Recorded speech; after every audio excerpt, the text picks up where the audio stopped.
Welcome back to the Touchdown Black and Gold vlog, where all college football fans unite, to where we discuss, honor, and celebrate all things college football, with a special emphasis on the black and gold squads of the Missouri Tigers and the Iowa Hawkeyes. Welcome back. If this is your first time with me, you're in for a great treat. For those of you who are tuning back in, I appreciate your ongoing support. Please, I ask moving forward, any likes, shares, subscribes would be greatly appreciated. Let's get the word out there. Let's gather all college football fans to enjoy in this great ride that I am providing you 3 times a week here on the channel. This is my midweek episode heading into week 10. Very special episode I have lined up for you today. Last night we had the initial playoff rankings revealed, and I have plenty to say about that, both good and definitely bad. So you definitely want to stay tuned in to hear my analysis and commentary on those rankings. But as usual, the big things I'm going to be doing today is providing you with the updated storylines and headlines across the college football landscape. I'll be giving you my updated team power rankings. Normally, I also give you the updated conference power rankings, but today, I definitely wanted to take some extra time to discuss those initial playoff rankings, so I am not going to be giving you an updated conference power rankings list today.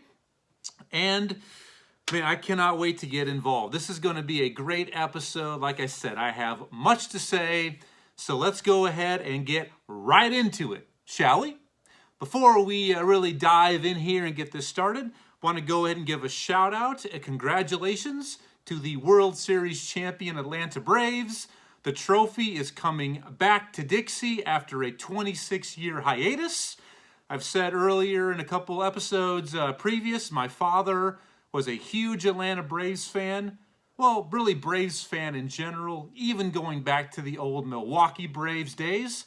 So hopefully up in heaven, Dad's celebrating, having a celebratory drink or cigar with the likes of Phil Niekro and the greatest baseball player of all time, my opinion anyway, Hammerin' Hank Aaron. So congratulations, Braves, the franchise, the fans, the city of Atlanta. You earned it. So well done with that. So the first thing I wanted to update you on is updated storylines and headlines from last week. Things that you definitely are going to want to be in the know about. So let's start off. We have more updated news with the coaching carousel. It continues to spin out of control. And I think now, officially, it has spun off the rails. It's coming to a town near you.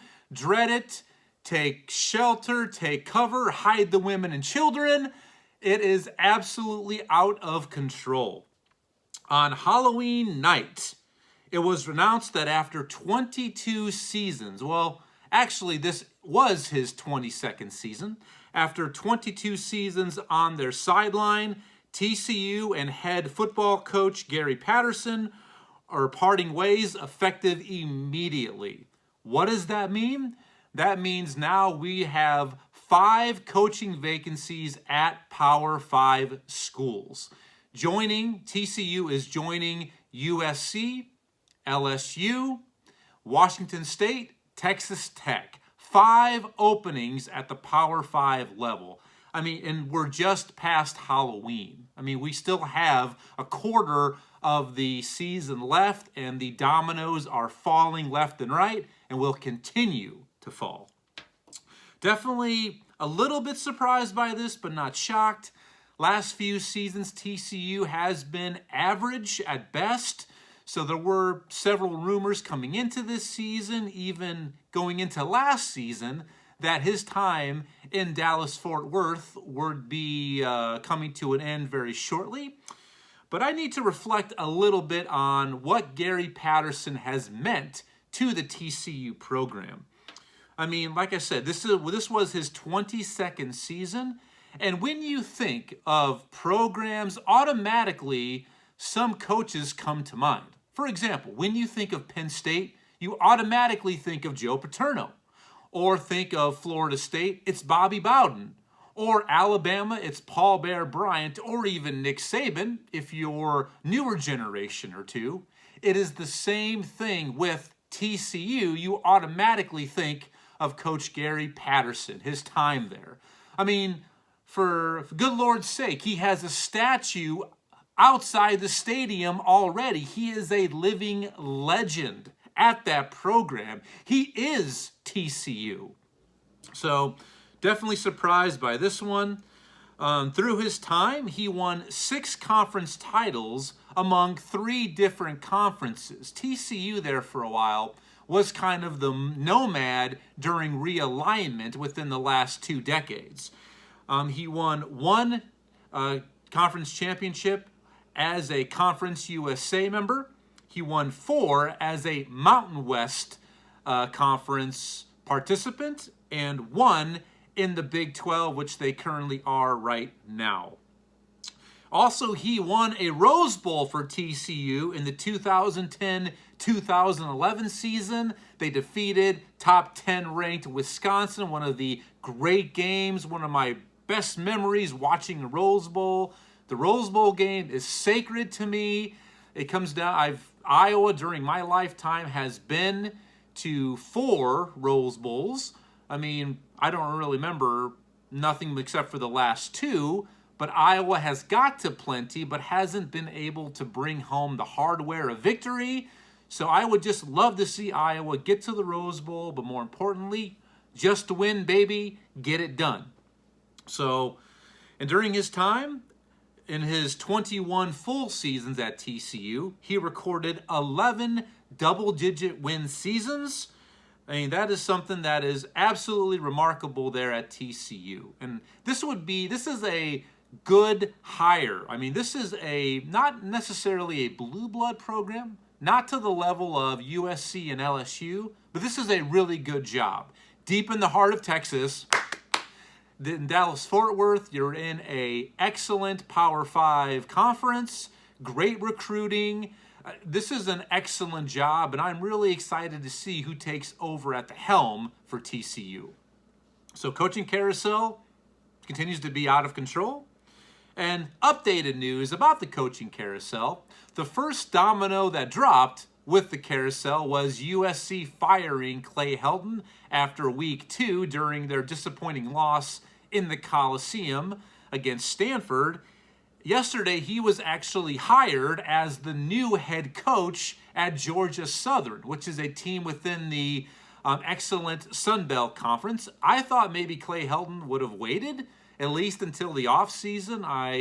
I told you last week during the midweek show what I predict is going to happen. Probably the greatest coaching carousel we have ever seen as far as firings, new hires, this coach going there, that coach going here. But obviously, this makes him happy. He didn't want to wait. So he is now the new head coach at Georgia Southern. Congrats, Clay Helden. Get it done. So that is the updated news for the coaching carousel. And more updated news with conference expansion and realignment. Kind of a weekly update, just like the coaching carousel is. That this is what's happening now with conference expansion and realignment. Conference USA, which I've shared with you, is getting gutted. We're slowly watching the train wreck happen. It has only gotten worse for Conference USA. I was already very critical, expecting this conference to potentially fold, go the way of the dodo, like recently, like the Big East Conference did during the last big round of expansion when the ACC plucked away a lot of their teams. But it was reported earlier this week, that the MAC, the Mid-American Conference, is interested in adding Western Kentucky and Middle Tennessee State University. And this is something last week I shared with you. These two teams have a decent football history, but a really good history on the men's hardwood in college basketball. And I was concerned about these two. But reports are now that they may join the MAC, getting the MAC a 14-team conference. If this does come to fruition, which it seems like lately these things are absolutely true when they initially become reported. So what does that mean now for Conference USA? That just means now that there's only 3 teams remaining if these 2 teams join the MAC. Current commissioner is Judy McLeod of Conference USA. Pretty much got to tell you, Commish, get your resume updated because you will definitely be doing some job hunting very soon. I expect Conference USA will officially fold, collapse, end, and those remaining 3 teams, I don't know where they go. Division I, maybe they become independents, maybe they fall to FCS level programs. We don't know. But to me, Conference USA is officially done. So that is the updated storylines and headlines for both Coaching Carousel and Conference Realignment and Expansion. Good stuff. Now, as I always tell you, I always remind you folks, Black and Gold family, new viewers, old viewers, that I always ask for your feedback, your comments, your questions. And I always remind you, if there's something you would like me to share on air, a subject or topic, just go ahead, name it, and it's yours. I will do whatever I can to discuss it on the air, and that's what I'm going to do next. This is a topic that was requested by my brother Anthony. Because we've seen the rise and fall of so many teams this year, and a lot of those unexpected, he asked me at this point, who is your coach of the year? If I had to pick and give the award to one coach right now, who would it be? So let's go ahead and take a few minutes to look at my potential candidates, and also some of these are candidates that Anthony also brought up and asked me about, and I added a few, and I'll give you my answer. Who do I think the coach of the year in college football is right now? So the potential candidates, and this is kind of a long list, but bear with me, I'll break it down. Definitely, you've got Dave Clawson at Wake Forest, Mel Tucker at Michigan State, Luke Fickell at Cincinnati, Kirby Smart at Georgia, Brian Kelly at Notre Dame, Dave Aranda at Baylor, Sonny Dykes at SMU, and yep, PJ Fleck at Minnesota, Mario Cristobal at Oregon, Jeff Traylor at UTSA, and last one on my list is Kalani Sitake, head coach at BYU. So those are the main candidates on my radar right now for potential coach of the year. And the answer to your question, Anthony, is this. It really is one of those that is kind of a 2-part answer. I'm going to give you my pick as of right now, but then again, if the rest of the season played out like this and this team finds themselves in the playoff here or there, then it could potentially be this coach or that coach. As of right now, because of their quick rise, I've got to go with Coach Mel Tucker at Michigan State. Just recorded a huge victory over their in-state rival Michigan on Saturday. And remember, folks, this is Mel Tucker's first real year. I mean, he was hired pre-last season, the COVID year, but this is his first real year building that program back. And Vegas pegged them, their over-under win total heading into the season was 3 games. And here they are, undefeated, 8-0, highly ranked, and I'll give you their ranking position in the playoff rankings here shortly. Tune in. So I would have to go with Mel Tucker. But if Cincinnati is able to crash the playoff party, making them the first non-Power 5 team to make the 4-team playoff, I've got to go with Luke Fickell. I think that's unanimously, without a doubt, I've got to give the award to Coach Luke Fickell at Cincinnati. But let's say Oregon makes the playoff, and maybe Cincinnati doesn't. If Oregon is able to win out, and after last night's rankings, they're in a very good position to do that. If they win out, they're 12-1, they get a playoff invite, then I may have to give it to Oregon coach Mario Cristobal for navigating, getting a Pac-12 team back into the playoff. Remember, I believe this team preseason was ranked number 11 And they have the biggest win of the year in the non-conference, going to Columbus, beating Ohio State in week 2 on September 11th. Now, if Wake Forest runs the table, if the Demon Deacons out of nowhere go 13-0, ACC champions, maybe they do or don't get a playoff bid. We'll have to wait and see. I think they definitely are going to need some help, and we saw that after the committee's rankings last night. But if they go 13-0, then it'd be difficult not to give it to Dave Clawson. I mean, what he's done, probably the best coach no one's ever heard of. He's been getting it done consistently, building that program there at Wake Forest. And I definitely expect he's going to cash in and maybe get a better job at another destination during the offseason. But now with Minnesota, and right now, folks, Minnesota has one loss within the Big Ten. They control their own destiny. If they win out, they're going to win the Big Ten West and then face Ohio State, Michigan State, or Michigan. So let's say Minnesota, which is very unlikely that they would do this. I think they do have some weaknesses, but that's the whole point. If they're able to win out, win the Big Ten title game, whether they get a playoff invite or not, I think that they would come up a little bit short because of their bad loss at home against Bowling Green out of the MAC.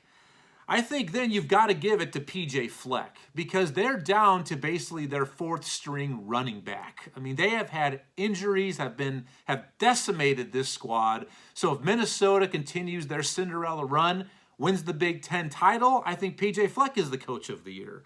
So there are a lot of different variables, Anthony, and folks listening.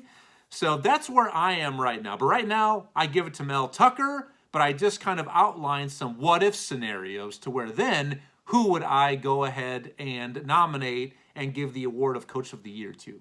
Feel free, let me know, comment. You agree, disagree, if there's somebody that I left off my list, or if you believe someone else should get it, let me know. Always appreciate your comments, your questions. Always, and like I said, I always do the best I can to get them on air, and I'm a man of my word. Like the Joker said, I'm a man of my word. All right. So that is a little bit of insight on the Coach of the Year. Next topic and segment, as I told you during the intro of this episode, I am going to give you my updated team power rankings. If this is your first time during the midweek show, what I do, I always provide a top 10 plus 2. So my 12 best teams according to me, as far as records, wins, losses, against who, eye test. And I wanted to give you these and then give you the official playoff rankings so you can see how close or off key I am between my power rankings and what the so-called 13 experts, where they see the best teams. All right, so let's dive right into my updated team power rankings. Number 1, they've had number 1 on lockdown, not a love lockdown, but a power ranking lockdown. The Georgia Bulldogs, absolutely number 1 in the nation. Now, number 2, my big mover this week. After their big victory over Michigan, I've got at the 2 spot, Michigan State moving up a big 6 spots from last week. Now, yes, I get it. Michigan State, their schedule is filled with a lot of fluff. That's why I was a little bit concerned. I didn't know who this team was, or even Michigan for that matter. I mean, their schedule had a lot of fluff on it as well, but they're going to be facing off with all of these Big Ten East heavyweights. And as of now, round 1 goes to Michigan State. So I am going to award them, but I definitely believe they're going to pick up at least one loss at some point. But as of now, I've got Michigan State in the 2 hole. Number 3, I've got down 1 spot from last week is Cincinnati.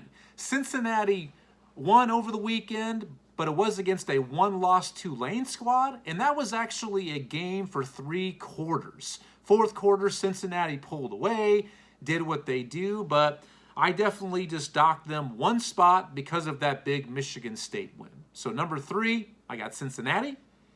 Number 4, just where they were last week, I've got the Oklahoma Sooners. They're in the 4 spot. Number 5, Same as last week, no movement up or down for number 5. I've got the Alabama Crimson Tide. They're at the 5 spot. They were on a bye over the weekend. They take on rival LSU this coming week in Tuscaloosa. Number 6, up 1 spot from last week.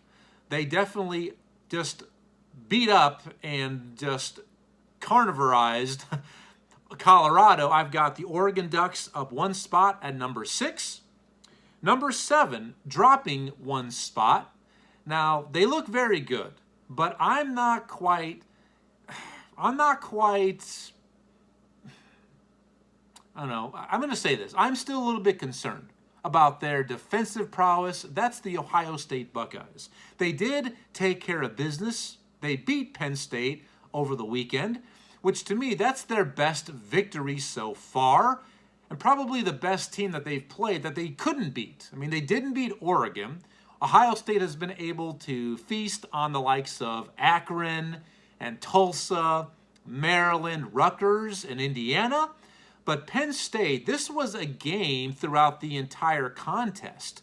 I mean, it was a 1-possession game until midway through the 4th quarter. I mean, the scoop and 6 by the Ohio State defensive lineman changed the entire overview of this game.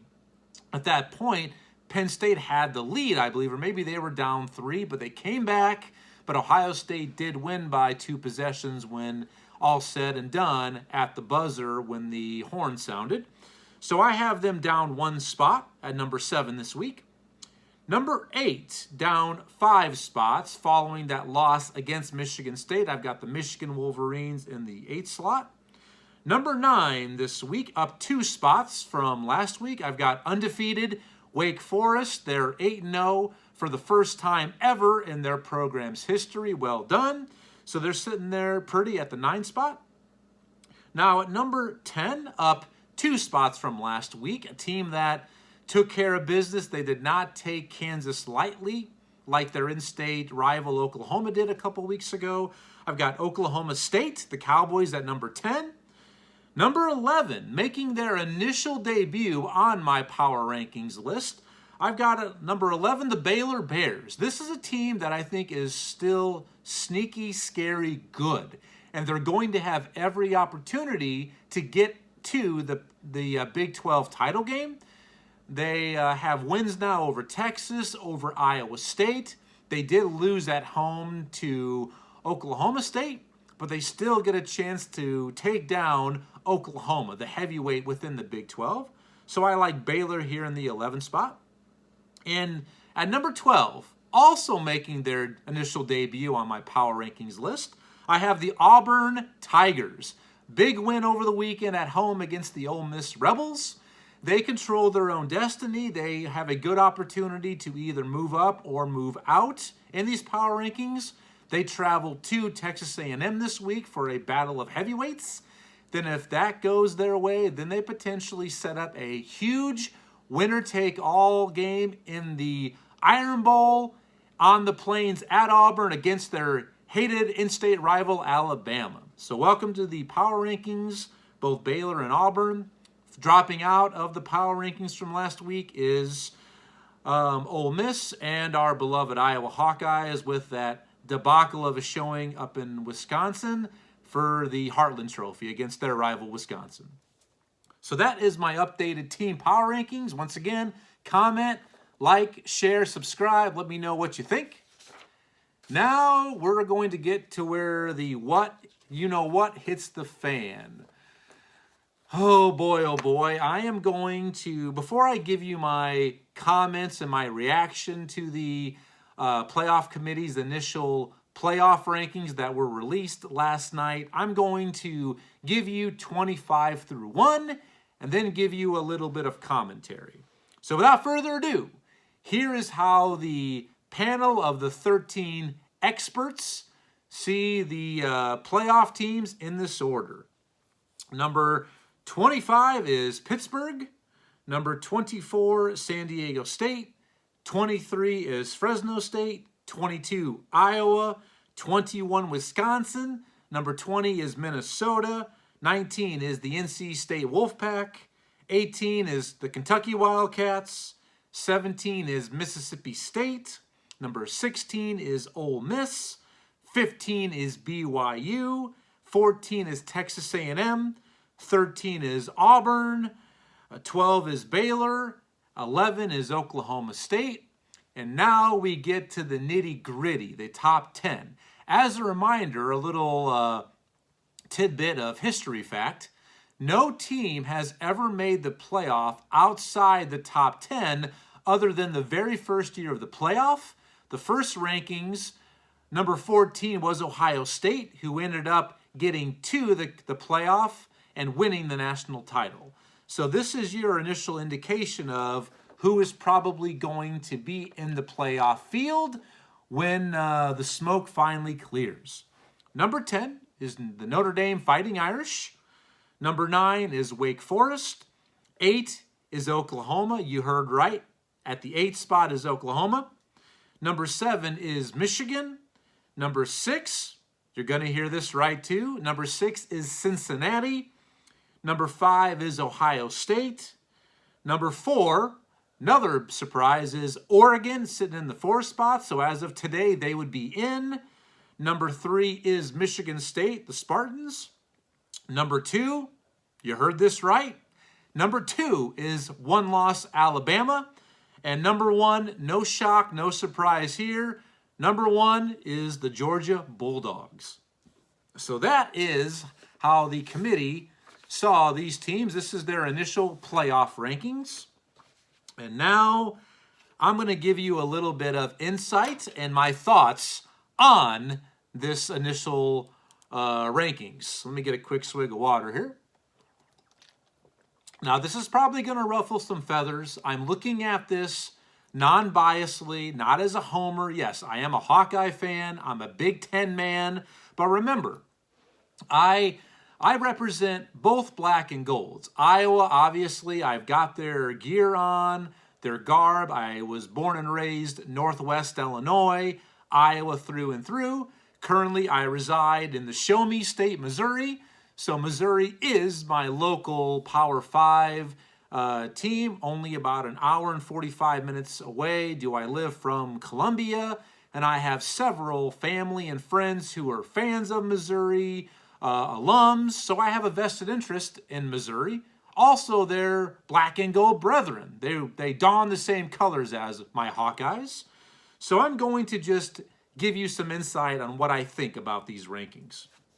And to start off with, here's some just general comments, and I'll further break these down here shortly. I definitely believe that the top 10 teams are the correct 10 teams.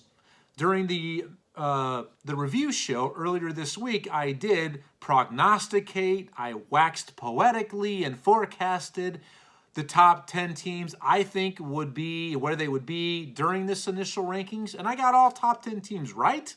So I agree with the teams that are in the top 10, but I absolutely do not agree with their order.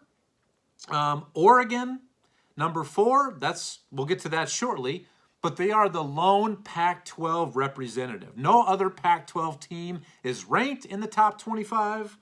There are 7 teams from the SEC represented. There are 6 teams from the Big Ten that are represented. 3 teams, surprisingly, from the ACC are represented. And as always, there is no love for the non-Power 5 teams. And once again, this is something that was way evident to me, and I'll further break it down, hammer time, hammer style, is there is once again an imbalance between how the committee weighs wins against how they weigh losses. To me, both should be equal. A win should be looked at equally as, hey, who have you lost to and where? They should hold equal weight, but for this ranking, it absolutely did not. Your victories always matter, and that's how the committee continues to judge these teams. So now let me break this further down. And once again, let me know. This is going to ruffle some feathers, I'm sure, or some of you will agree, some of you will disagree. I want to hear your insight. Let me have it. Just be an adult about it.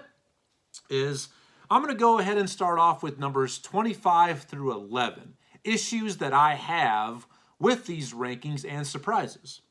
First of all, Pitt. Pitt is number 25. Their best win is at Tennessee, who is a mid-tier SEC squad. I do not believe Pitt belongs in these rankings. They lost earlier in the season to a MAC squad in Western Michigan. And last weekend, they lost at home to now a 4-4, 500 Miami squad, who is without their potential All-American and potential Heisman Trophy candidate, De'Ara King, who was lost for the season with a shoulder injury. They've got 2 losses, not good. Pitt should not be in these rankings. They do not deserve it. Because once again, who have you beaten? And look at your 2 losses. Next one, and Fresno State. Fresno State should be higher. Right now they're sitting in the 23 hole. I look at this squad and look what they've done. They have 2 wins over ranked opponents. They went to UCLA and won, and last weekend went 2 undefeated and ranked San Diego State and won. And they also pushed Oregon, the number 4 team, to the brink up in Autzen Stadium in Eugene. They lost by a touchdown at Oregon. They should absolutely be higher. I look at the teams that they should be above. I think they should be above Iowa, Wisconsin, Minnesota, and probably NC State. They should be higher. I mean, once again, the non-Power 5 gets no love whatsoever. Iowa, I'm a Hawkeye fan, obviously, stated it, but I think Iowa is too high. And quite frankly, after their last 2 showings on the gridiron, if Iowa would have not been rated at all, I would not have been that upset or surprised. But I think their profile, at the time, they have 3 wins over ranked teams when they faced off, over Indiana, at a top 10 ranked Iowa State, and number 4 Penn State a few weeks back. So I think their profile is strong enough to be ranked, but I was expecting Iowa to be in the very rear, 24, 25. So if they were lower, I'd be a lot happier. I think that'd be more fair. But if they were unranked, I'd be fine with that too. Next thing is Minnesota. Minnesota has 2 losses. They're 6-2. They absolutely do not belong in the rankings either. Yes, their loss came against Ohio State opening week. Very highly contested game. But they lost at home as a 31-point favorite to Bowling Green. You have to look at someone's losses when you're going to rank them.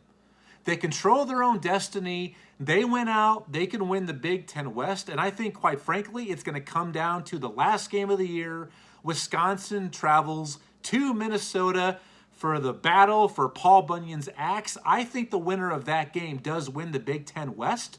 So Minnesota could always play their way into the rankings, but there is no way they should be ranked right now. Absolutely not, when their best win was at Purdue.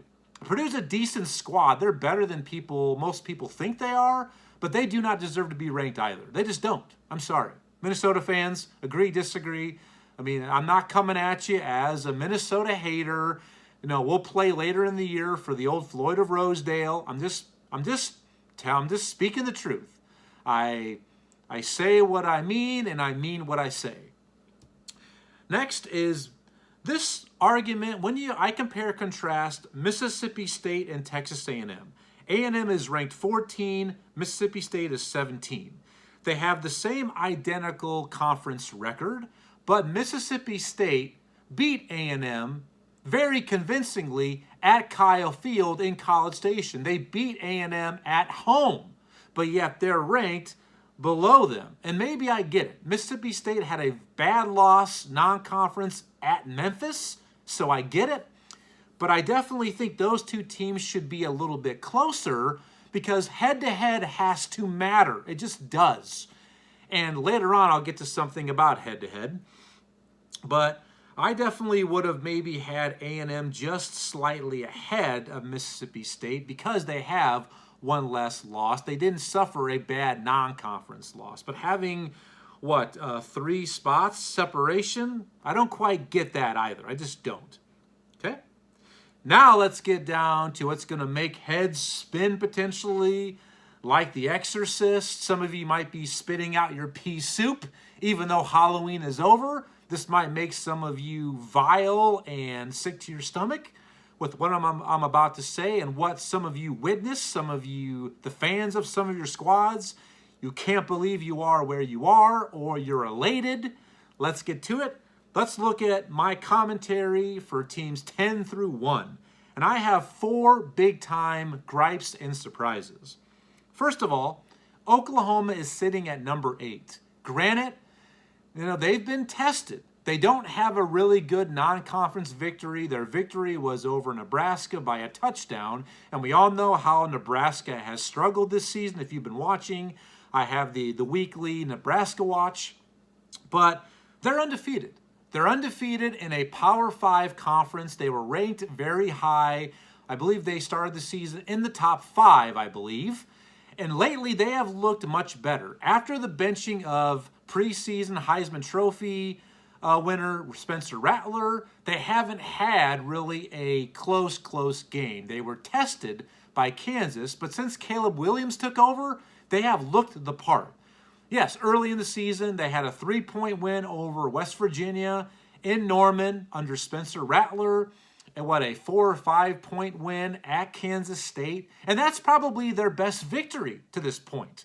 I mean, Texas has fallen flat, but still, I'm really surprised by Oklahoma being this low. And this has to be effect of the eye test. When the committee has watched them struggle, they're punished. But that is not consistent with other teams ranked in the top 10, and I'll get to that soon. So I am really shocked. I actually think they should be bare bones minimum, worst case scenario, ahead of one-loss Michigan and Ohio State. They should. That's just me. Next one I have is Cincinnati. And this is the one that I think most people were surprised about and most upset with, because the non-Power 5 love continues. Number 6. For weeks now, they have been within the top 4 of the AP poll. Last 3 weeks, they've been the number 2 team in the nation. But this shows that the AP poll, coaches poll, they do not matter. Number 6, it's hard for me to wrap my head around this. What else do they have to do? They played 2 Power 5 opponents on the road, took care of Indiana in Bloomington, which, yes, Indiana has fallen flat, but still, it was a good victory. And they have a road win at number 10, Notre Dame. And I ask myself, only 2 other teams have victories that are on that same level. As impressive as that. Obviously, it's Oregon over Ohio State, and they were rewarded for it, and they should be. And also Michigan State over Michigan. Alabama doesn't have a win like that. Neither does Georgia even over a top 10 team. I don't get it. Or Ohio State. But yet they're behind them. It doesn't make any sense to me. It really doesn't. It's just, basically, this is what the committee said about Cincinnati. Can they still play their way in? Yes. Dominoes, teams ahead of them have to continue to fall. They have to win, but also win convincingly. I'm talking by probably 20 points or more each game. They have a couple tough games coming up with SMU and potentially Houston in the American Athletic Conference title game. But they're basically telling them that, you know what, Cincinnati, you're going to be in the New Year's 6 bowl games like you were last year when you played Georgia. You'll be close, but hey, you know what? Take your check, bury your head in the sand, and be grateful and thankful that you're even here. That's what they're saying to Cincinnati. It's awful. They should have at least been 3 or 4. Reward them for what they've done to this point. They are undefeated. They have not been really challenged. They've had a couple of tight games, but they get punished for that, just like Oklahoma did. But now if Alabama or Georgia were to lose by, or win by, let's say, 7 points against somebody that they should absolutely roll. For example, Georgia is a 39-point favorite this week against our Missouri Tigers down in Athens. So let's say they beat Missouri by 13, 14 points. Is anyone going to say, oh, you should be punished because you didn't look good in victory? No. They'll say, well, it's the SEC, it's better competition, so it's okay. The double standard absolutely exists, and they do. Like if Alabama would only beat Vanderbilt by 14 points, would they be punished? No, they wouldn't. I'm sick and tired of it. I'm sick and tired of being sick and tired of the preferential treatment that the SEC and the Big Ten both get. I'm sick and tired of it. Whew. Just calm down here. Let my blood pressure come down a little bit. So Cincinnati, much too low. Much too low, and they just are. Next one is Oregon. I am absolutely happy that Oregon has been rewarded head-to-head against Ohio State. And I said that during the review show earlier this week that they better do the right thing because they beat Ohio State head-to-head. They better be ranked ahead of them. So they got that right, and they deservedly are. But number 4, that's too high right now. They have the worst loss as a one-loss team at Stanford, who is now below 500.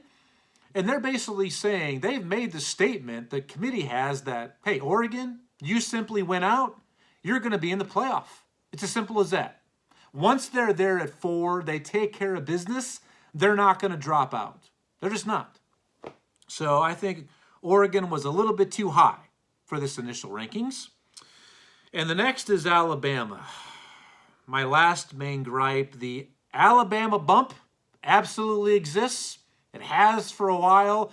Bama fans, I know some of them are silently shaking their heads saying, yeah, he's right. But the vast majority of you are probably rolling your eyes. Here we go again. It's just jealousy. You don't deserve to be in the 2 spot. Do you deserve to be probably in the top 5? You do, because you are a good team. But let's look at this. You have a bad loss on the road at A&M, who was unranked at the time, coming off back-to-back losses. You were an 18.5-point favorite, and you let them put up 41 points. A team that scored 10 points, I think, 2 or 3 weeks before that at Colorado, and then 10 points against Arkansas a week or 2 before your matchup. So that is a bad loss. Your best win is at home against Ole Miss. Other than that, I don't get it. Why is your profile so much better than Michigan State or Oregon, Ohio State? Even Cincinnati's the big one. You don't deserve to be sitting in the 2 spots, sitting pretty. You just don't. Your best wins, yeah, Ole Miss, but then again, yeah, you had wins against Miami opening week. They were ranked at the time. And Florida, who was ranked number 11 when you beat them. But both of those squads are 4-4 right now. You can't look me in the eye and say you deserve to be number 2. You definitely could have played your way up to that. And if you went out, you deserve it. But right now, you should not be that high on the 2 spot. You shouldn't. That's simple. I don't get it. And also, the committee has to take into account not just wins and losses, but who'd you play, which that's what they say. Well, Cincinnati's profile, their strength of schedule just doesn't warrant them a top 4, even though we have respect for them. But hey, Alabama, you also played and beat up on FCS doormat Mercer. That has to be taken into account as well. In Oregon, you played doormat Stony Brook, okay? At least, I think Georgia hasn't played their FCS opponent yet. They play, I think, Charleston Southern here in a couple weeks. So that also has to be held against them, too, playing a lower caliber level team. It just does. Sick and tired of this. But that's my insight. Maybe I'm right. Maybe I'm wrong. Hit me up. Let me know. I appreciate, once again, any likes, shares, comments, subscriptions. Let's keep a good thing going. Let's expand the Black and Gold vlog universe. Let's get it out there to one and all. So that's my episode for today. Now tomorrow I'll have up at some point, probably late morning, early afternoon. I'll have my Week 10 preview show, break down some of the key matchups. I'll do my Pick'em segment, which this week it's me versus my former co-host, Charlie, Missouri fan number 1. And the next round of the guest picker tournament continues, where my kids take on my boy Caleb for Pick'em Glory. So definitely tune in tomorrow for the Week 10 preview show. And next week, I'll give you a little bit of a heads up. I'm only going to have one episode up next week on Wednesday. Later this week on Friday, the wife and I and the kids are packing up the car, Griswold style. We're driving down to Disney for a week, so I'll have my one episode up next week from the happiest place on earth. So until tomorrow, hit me up. Let me know what you think. I appreciate your support, your time, your viewership, and I'll see you tomorrow. Thanks for being with me on the Touchdown Black and Gold vlog.